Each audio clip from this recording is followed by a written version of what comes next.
first class, and this is semantics. And today I will introduce what semantic is to all of you.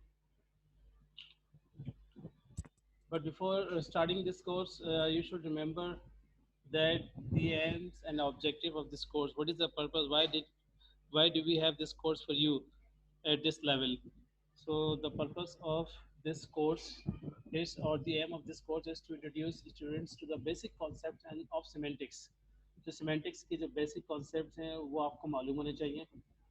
And by the end of this course, if you study properly, देखें study properly जो है ये बहुत अहम चीज़ है. If you study properly, so by the end of this course, you will be able to conceptualize the relationship between words and their meanings.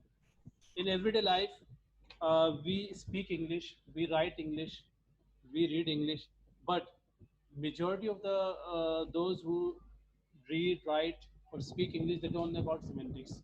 उनको semantics का पता ही नहीं होता, and that is why they make many mistakes. And such people cannot speak like native speaker. हम लोग native speaker की तरह बोल नहीं सकते, लिख नहीं सकते. उसकी बुनियादी वजह ये कि we are unaware of semantics. And semantic is something that is not taught by everyone. हर एक इसको पढ़ा भी नहीं सकता, हर एक की बस की बात भी नहीं है. Only those who are related to this field, only those who are related to this field, they can teach. And it is not taught at every level. Even in language center, it is not taught. Now, so this is the importance of semantics. Since you're the students of English department, so it is very important for you to know about English language in a proper way. Now, what is semantics? So, semantics is one of the most important branches of linguistics. अब linguistics क्या है? Linguistics के बारे में कोई idea किसी को?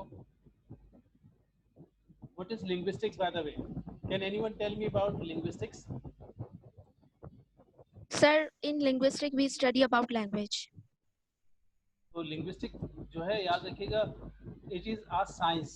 Science means क्या? That is a proper knowledge which we get through experiments और जिसमें हमारे पास बाकायदा proof होता है.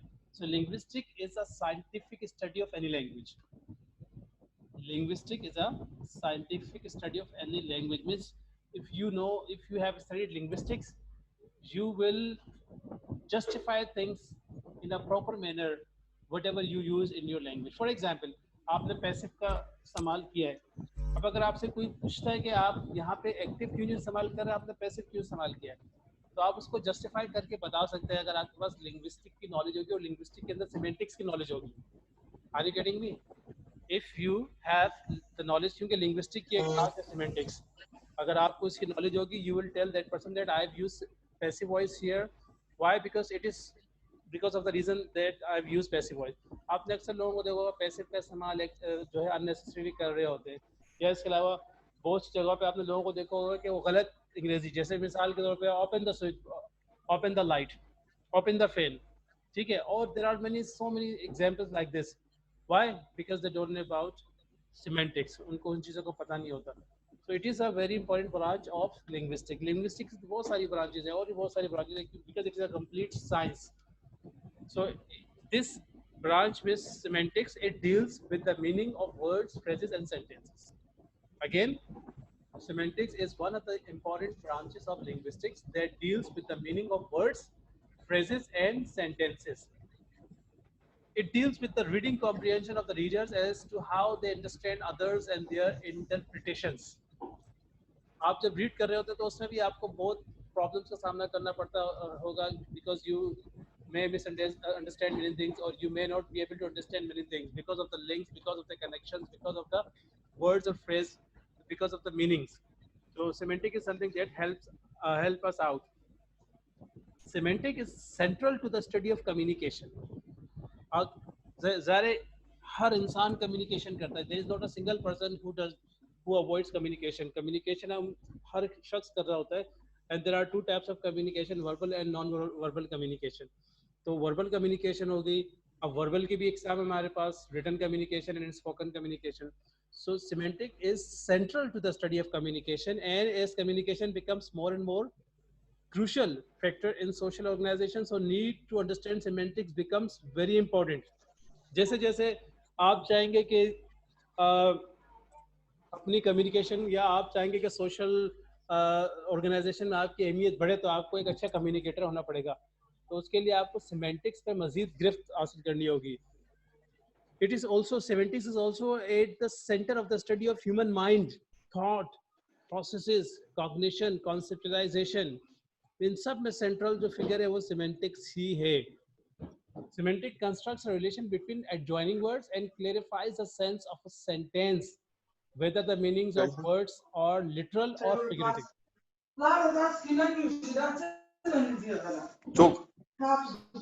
ये हेलो, ये माइक को ऑफ कर दें मिस्टर आमिर. काइंडली आप सब लोग अपने माइक ऑफ कीजिएगा, आप लोग के घरों की आवाज़ें यहाँ पे आ रही होती हैं यार. काइंडली इसको ऑफ रखिएगा माइक को, ठीक है. माइक ऑफ होगा तो आपके घर में कुछ भी हो रहा होगा, हमारी क्लास डिस्टर्ब नहीं हो रही होगी, आपके घर में बच्चे शोर कर रहे हो या कोई टीवी चल रहा हो, तो it will not affect us if your mic is off. और अगर आपने कुछ बोलना हो तो आप अपने माइक को ऑन करके then you can talk to your teacher. Is this clear? मेरी बात समझ आ रही है आपको? सिमेंटिक्स क्या चीज़ है? Yes, sir. So semantic is one of the important branches of linguistics, and that deals with the meaning of words, phrases, and sentences, and it is central to the study of communication. Okay, अब मिसाल मैं आपको कुछ देना चाह रहा हूँ. For example, since it is an introductory class, so I will just tell you about what semantics is. तो मैं कुछ मिसालें आपके सामने रख रहा हूँ. For example, हमने कहा open the fan. Open the fan, close the fan. Do you think these are correct sentences? क्या ये जुमले दुरुस्त हैं? Open the fan, close the fan. No, sir. They are incorrect or correct? Are they correct, incorrect?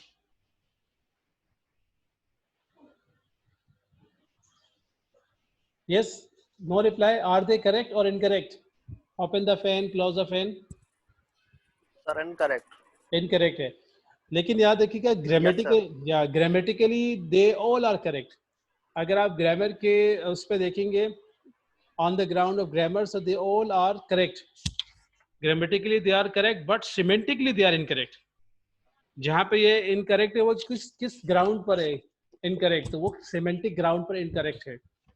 Open the fan, fan को open किया जा सकता है ना. आप लेकर आ जाए, पेचकस ले आए या स्क्रू पैनल लेकर आए, फैन को ओपन कर दें, सही है बिल्कुल, वहाँ सिमेंटिकली भी ठीक हो जाएगा. ओपन जो है आपके पास वर्ब है, फैन आपके पास ऑब्जेक्ट है, कंस्ट्रक्शन भी सही है बिल्कुल, ग्रामेटिकली दुरुस्त जुमला है, but it's not making any sense. इससे आपको वो जो चीज़ आप बताना चाह रहे हैं वो नहीं कन्वे हो रहा. आप बिजली के बटन को दबा के फैन को ऑन करवाना चाह रहे हैं, तो उसके लिए ये ओपन इस्तेमाल नहीं होगा. तो ये चीज़ आपको क्या बताएगी? It will tell you, semantic will tell you that here we are not supposed to use open, here we have to use switch on. यहाँ पे हमने open का इस्तेमाल नहीं करना, बल्कि हमने यहाँ पे किस चीज़ का इस्तेमाल करना होगा? switch on the fan. Similarly, close the fan, यहाँ पे हमें semantics बताएगा कि switch off the fan, ये इस्तेमाल होगा. अब ये एक जुमला है कि my heart has become garden garden with pleasure, right. ये एक उर्दू का जुमला है जो उर्दू में कहते हैं ना, यार मेरा दिल खुशी से बाग बाग हो गया. तो उर्दू में इडियम है, तो बहुत से लोग जो है वो उसको अंग्रेजी में भी बनाना शुरू कर देते हैं, यानी कि वो उर्दू से अंग्रेजी में कन्वर्ट कर देते हैं. They don't know about this thing that idioms can not be translated as it is, और nothing can be translated word for word, यानी कि word for word literal translation जो है उससे आपको अक्सर मीनिंग्स और सही नहीं मिलेगी, ट्रांसलेशन सही नहीं मिलेगी. So my heart has become garden garden with pleasure. Grammatically it is absolutely all right. Grammatically आप देखेंगे तो ये बिल्कुल सही है, क्योंकि my heart इसमें क्या है? सब्जेक्ट है. Has become इसमें क्या है? वर्ब है. गार्डन जो है ये रिपीट हो गया है, ये ऑब्जेक्ट है. With pleasure क्या है? एडवर्ब है. So it is absolutely all right, क्योंकि इसका आपके पास जो फॉर्मूला जो आ रहा है वो क्या आ रहा है? सब्जेक्ट, वर्ब, ऑब्जेक्ट, और ये आपके पास इसका आ रहा है फॉर्मूला, स्ट्रक्चर का formula SVOA, subject, verb, object, adverbial. तो ग्रामेटिकली कोई इशू नहीं है. इशू कहाँ आ रहा है? सिमेंटिकली आ रहा है कि it's not making any sense. दिल जो है वो कैसे गार्डन गार्डन हो गया, ठीक है. लेकिन जब आप तर्जुमा करेंगे तो आपको उर्दू में लगेगा कि यार उर्दू से अंग्रेजी में समझ में आ रहा है, otherwise it's not making any sense. तो ये आपको क्या बताएगा? सिमेंटिक बताएगा.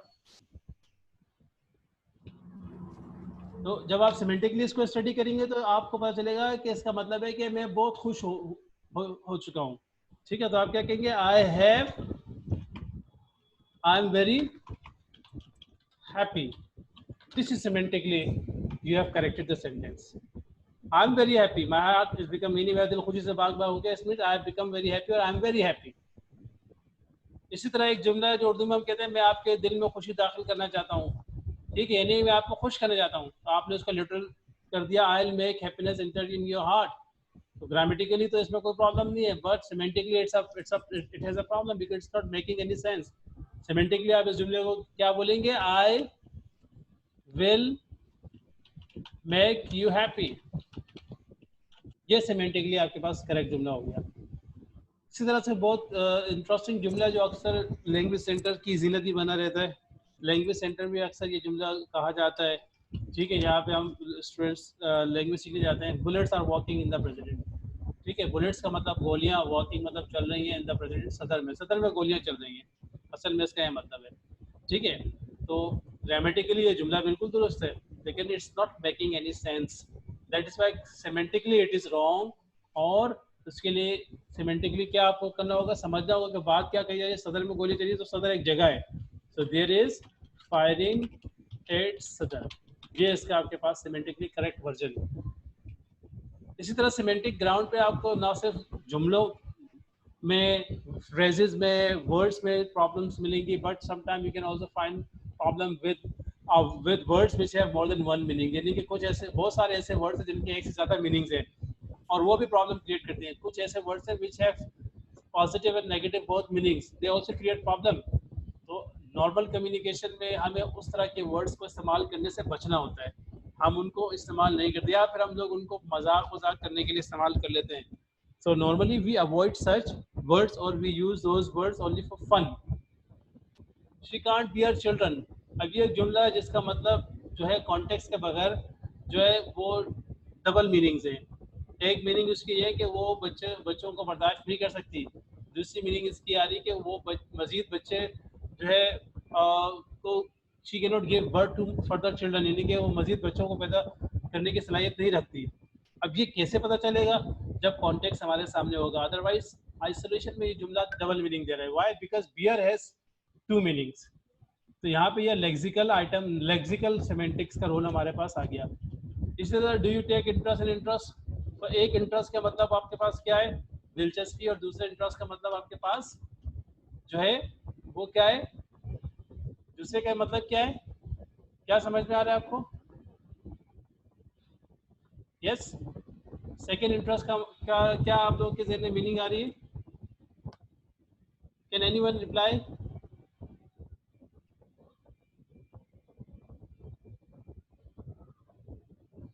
No reply is coming.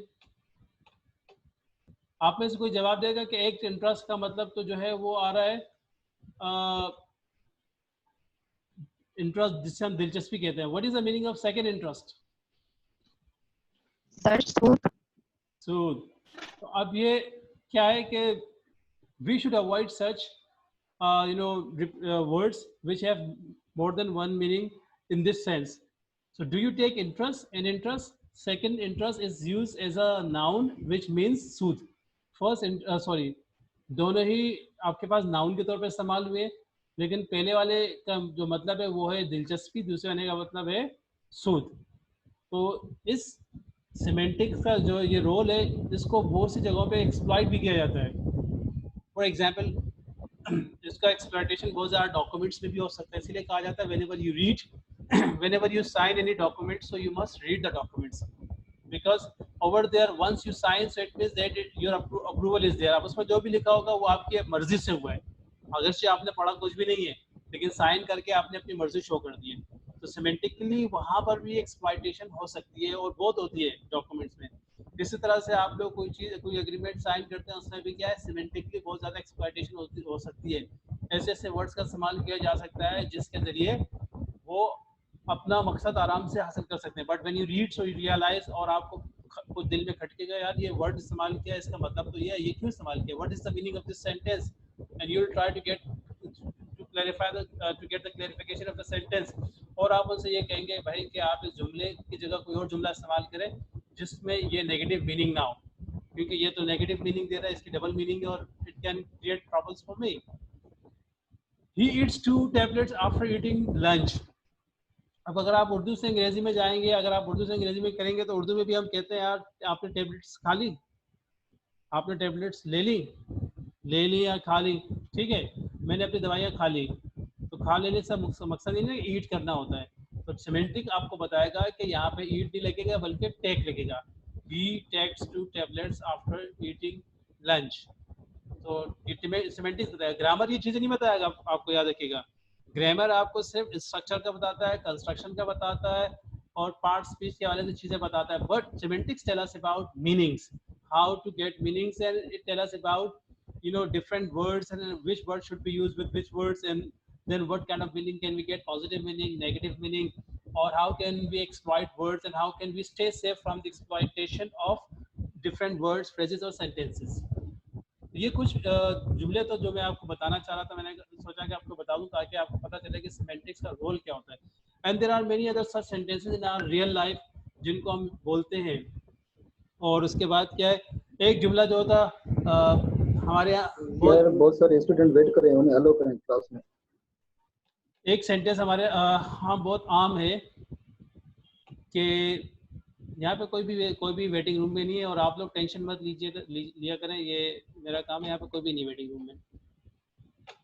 और अगर कोई आएगा तो इंशाल्लाह I will allow that student, there is no one right now. हमारे पॉलिटिकल कॉन्टेक्स्ट में एक जुमला बहुत आम सा बोला जाता है। वो जुमला क्या है कि किसी को कानून हाथ में लेने की इजाज़त नहीं दी जाएगी। सुना होगा आप लोगों ने, ये जुमला बहुत आम। क्या मतलब इसका, what does it mean semantically?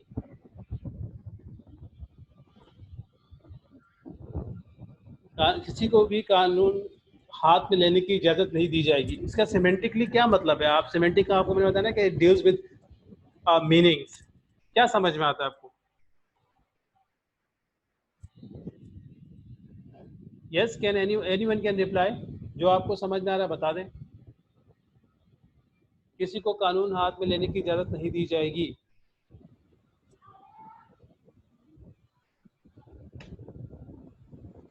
अपने नॉलेज को शेयर कर दें, जो भी आपकी नॉलेज है आप बता दें, it doesn't matter. When you share your knowledge with me then definitely I will be able to know and I may further bring things to you. किसी को कानून हाथ में लेने की इजाज़त नहीं दी जाएगी, ये एक उर्दू का जुमला है। What do you understand by this sentence? Hurry up. It's mean कि अगर किसी ने कोई जुर्म किया है तो हमें उसको लॉ पे छोड़ देना चाहिए, हमें खुद से उसको सजा नहीं देना चाहिए, खुद से उसमें इन्वॉल्व नहीं होना चाहिए। सज़ा की बात तो इसमें नहीं आ रही।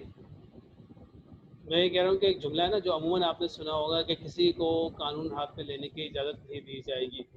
इस जुमले का क्या मतलब है? इसमें सज़ा की बात नहीं आ रही।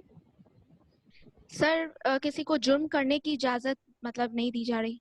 जुर्म करने की इजाज़त दी जाती है क्या? इसका मतलब नहीं दी जा रही, अच्छा तो क्या मतलब कानून हाथ में ना लेना यानी कि जुर्म ना करने की।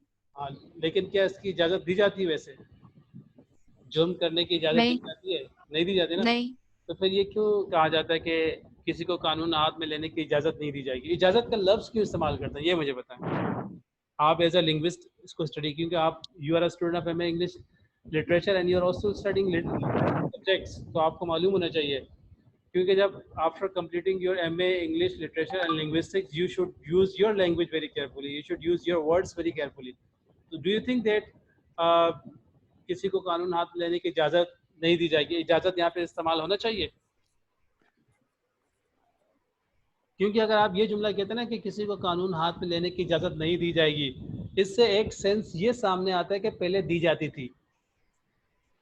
Are you getting me? इससे ये सेंस सामने आता है कि पहले कानून हाथ में लेने की इजाज़त दी जाती थी, अब नहीं दी जाएगी।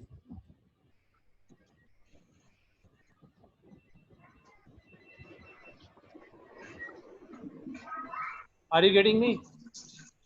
Yes sir. लड़कों की आवाज़ नहीं आ रही भाई, लड़के बिल्कुल ही खामोश बैठे हुए। तो semantic deals with meaning. Meaning का जरूरी मतलब नहीं कि जो अपेरेंट मीनिंग सामने आ जाए, यानी जो ज़ाहिरी मीनिंग है वही आप उसको लेंगे, जो हिडन मीनिंग्स है उसको भी आपने लेना है. And that is why it is said that when we speak, so we should speak very carefully. हम जब बोलते हैं तो हमें बहुत एहतियात से बोलना चाहिए. Why? Because we may use words which have multiple meanings. We may use sentences which have multiple, meanings. जैसे मैंने आपको ये जुमला बताया कि किसी को कानून हाथ में लेने की इजाज़त नहीं दी जाएगी. इसका मतलब ये भी बनता है कि पहले दी जाती थी, अब ये परमिशन रुक गई. यानी कि कानून हाथ में लेने की इजाज़त कौन देगा भला भाई? उनका कहने का मतलब है कोई कानून उनके कहने का मतलब है कि कानून अब कोई नहीं तोड़ेगा, कानून हाथ में कोई नहीं लेगा, जो लेगा उसके खिलाफ सख्त से सख्त कार्रवाई होगी. इस तरह का जुमला होना. लेकिन जाहिर है वो लोग इस तरह के जुमला बोलते हैं, उन्हें कोई लिंग्विस्टिक तो पढ़ी नहीं होती है. तो इस तरह से बहुत सारे जुमले आपको मिलेंगे जो हम डेली लाइफ में भी इस्तेमाल करते हैं. मिसाल के तौर घर पे आप जल्दी दाखिल हो गए, या एक हस्बैंड वाइफ की मिसाल ले लेते हैं. हस्बैंड जल्दी घर में दाखिल हो गए, आगे वाइफ कहती है आप आगे. तो आप आगे से मुराद क्या है भाई? वो आ गया तभी तो घर में दाखिल हुआ है. उसका उनका जो कहना होता है वही होता है कि आप वक्त से पहले क्यों आ गए, आप वक्त से क्यों आ गए, आपका टाइम तो ये था लेकिन आप पहले ही आ गए वक्त से, तो आप आ गए. इससे मुराद कुछ और है, वो नहीं है जो ज़ाहिरी मीनिंग है. So this semantic is something that tells you about hidden meanings as well, and it makes us very active regarding usage of our language. अच्छा, उसके बाद हमारे पास analysis. तो ये जो sentences है मैंने आपको बताया कि these sentences which have been mentioned, they in the slides are grammatically correct, but they are incorrect semantically. Semantically they are incorrect. और ये वही जान सकेगा जो सेमेंटिक को जानता होगा. जिसको सेमेंटिक की नॉलेज नहीं होगी तो उसके आगे वही उसकी मिसाल ऐसे कि भैंस के आगे बीन बजाना, आप उसको जितने समझ में उसके नहीं आएगी. इसीलिए ये हर एक की बस की बात नहीं है. और जो उसको समझ जाता है पर वो लैंग्वेज इस्तेमाल करने में बहुत एहतियात करता है और वो अप्रोप्रिएट यूज कर रहा होता है लैंग्वेज को.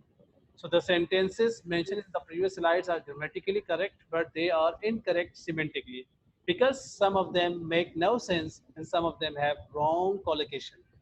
कुछ सेंस नहीं बनाते और कुछ का जो है collocation जो है वो दुरुस्त नहीं है. Collocation क्या होता है ये इंशाल्लाह हम आने वाली अपनी क्लासेस में सेमेस्टर में पढ़ेंगे, which is to me probably the most important thing in everyday language. यानी कि आप जो लैंग्वेज सेंटर में भी जाके इंग्लिश सीख रहे होते हैं, बोल रहे होते हैं, वहाँ पर भी ये सबसे अहम चीज़ है, लेकिन बस वहाँ पर वो कराते नहीं क्योंकि एडवांस लेवल की चीज़ होती है.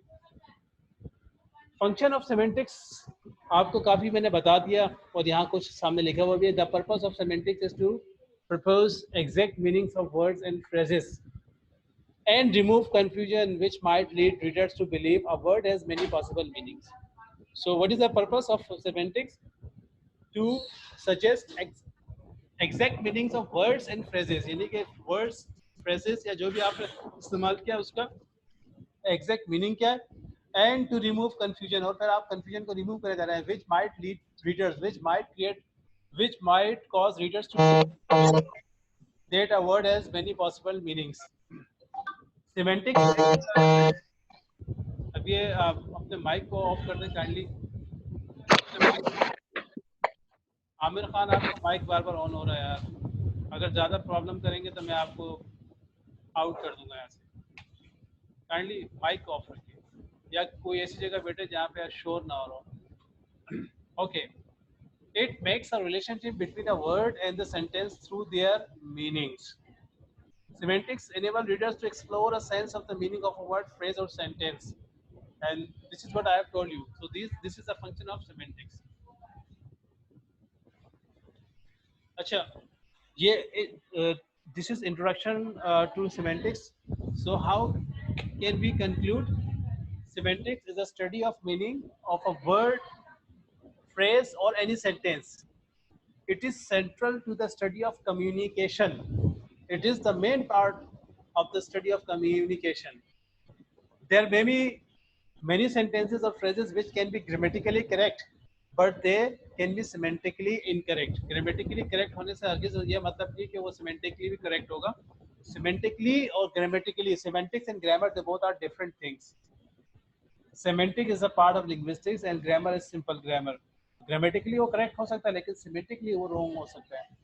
If we do not get knowledge of semantics, it will not be possible for us to use the language. अगर आप semantics नहीं जानते तो language इस्तेमाल करना आपके लिए बहुत मुश्किल होगा. मतलब कहने का आप इस्तेमाल तो कर लेंगे लेकिन you will not definitely have that charm, that beauty, that elegance, or you will not have that you can say correction in your language which you should have from technical point of view. So this is our lecture number 1. If you have any problem, you can ask me. I'm giving you time. You have 5 minutes.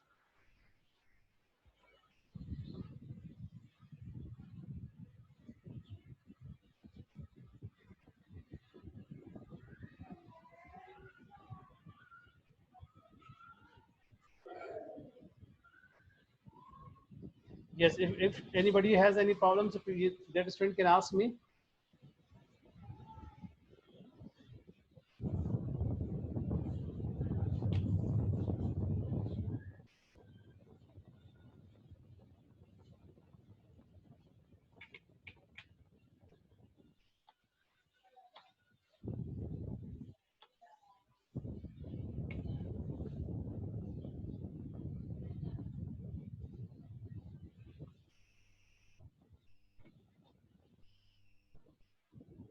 Thirty-one students are with me right now. In today's first lecture, that is about introduction to semantics. If anyone has any problem, that student can ask me. Sir Yes. Sir आपने जो अभी examples दी थी sentence की, both they are grammatically correct but semantically incorrect because they make no sense. But when we study phrases, so they we can also not understanding about their meaning because those make also no sense. Sir उसकी भी तो हमें sense समझ नहीं आती, हम उसको भी तो नहीं समझ पाते phrases. उसकी मीनिंग पर जब हम जाते हैं फिर हम समझ सकते हैं. तो क्या वो भी semantically incorrect है? देखिए, semantics deals with meaning. अब meaning means meaning of a word, phrase or a sentence, even of a clause. इन सब की meanings होती हैं. Now there are many words, many phrases which are, देखें, जब एक word होगा उसकी meaning अलग होगी, उसके साथ कोई दूसरा word लग जाता है, ठीक है, तो वो meaning तब्दील हो सकती है उसकी, as it is नहीं रहेगी. अगर 3 वर्ड्स आपस में मिल जाते हैं, जैसे आपकी मिसाल के तौर पर एक मिसाल दे रहा हूँ, ग्रामर बुक. अब ये ग्रामर और बुक ये 2 वर्ड्स हैं और दोनों नाउन हैं, ठीक है, लेकिन इनके फंक्शन अलग अलग हैं. ग्रामर जो है एडजेक्टिव के तौर पे काम कर रहा है, बुक जो है नाउन है. अच्छा, एक और वर्ड ऐड कर दिया, इंग्लिश ग्रामर बुक. अब ये तीनों वर्ड्स जो है क्या है, तीनों वर्ड्स आपके पास क्या है, ये इंग्लिश आपके पास एडजेक्टिव के तौर पर इस्तेमाल हो रहा है, ग्रामर आपके पास नाउन के तौर पर इस्तेमाल हो रहा है, बुक भी नाउन है. अब ये तीनों वर्ड जो है ये एक ग्रुप ऑफ वर्ड्स बन गए जिनको फ्रेज भी कहते हैं, ठीक है. इसका अलग मतलब होगा, बुक का अलग मतलब था, इंग्लिश ग्रामर बुक्स का अलग मतलब है. इस तरह से बहुत से वर्ड्स है जिनके साथ प्रीपोजिशन लग जाएगा तो माना उसका तब्दील हो जाएगा. So remember, semantics deals with meaning of any word, phrase और सेंटेंस. तो इसमें फ्रेज भी आ जाते हैं, वर्ड्स भी आए हैं और सेंटेंस भी हैं. तो जहाँ भी मीनिंग का इशू आएगा वो इशू सेमेंटिक्स होगा, जहाँ भी मीनिंग की प्रॉब्लम्स आएगी वो प्रॉब्लम सेमेंटिक की होगी, वो प्रॉब्लम सेमेंटिक ही सॉल्व करेगा. इसीलिए मैंने कहा था कि मैंने आप लोगों को शुरू में कहा कि semantic is a very important branch of linguistics. मतलब एमए इंग्लिश का स्टूडेंट अगर सिमेंटिक को नहीं पढ़ रहा ना तो समझ लें मेरी उसके साथ हमदर्दियाँ हैं, क्योंकि वो जब रियल लाइफ में प्रैक्टिकल लाइफ में जाएगा जॉब के लिए, आप सब जॉब के लिए करें ना भाई, कोई भी ऐसा नहीं जो एमए इंग्लिश इसलिए कर रहा होगा. अगर वो एमए इंग्लिश कर रहा है किसी पेपर को पास करने के लिए तो उस पेपर में भी उसको लैंग्वेज का सामना करना पड़ेगा, जैसे CSS वगैरह होते हैं. तो अगर आप सिमेंटिक्स नहीं पढ़ेंगे, how will you realise the meaning, how will you differentiate between meanings of different sentences और वर्ड्स और फ्रेजेस. इतनी प्रॉब्लम होगी आपको, क्योंकि खाली लिटरेचर तो एक अलग डोमेन है, लेकिन जो लैंग्वेज की टेक्निकल एस्पेक्ट्स हैं उनमें आपको लिंग्विस्टिक्स को पढ़ना होगा, और उसके अंदर जहाँ तक मीनिंग का ताल्लुक है उसके लिए आपको पढ़ना होगा सिमेंटिक्स को.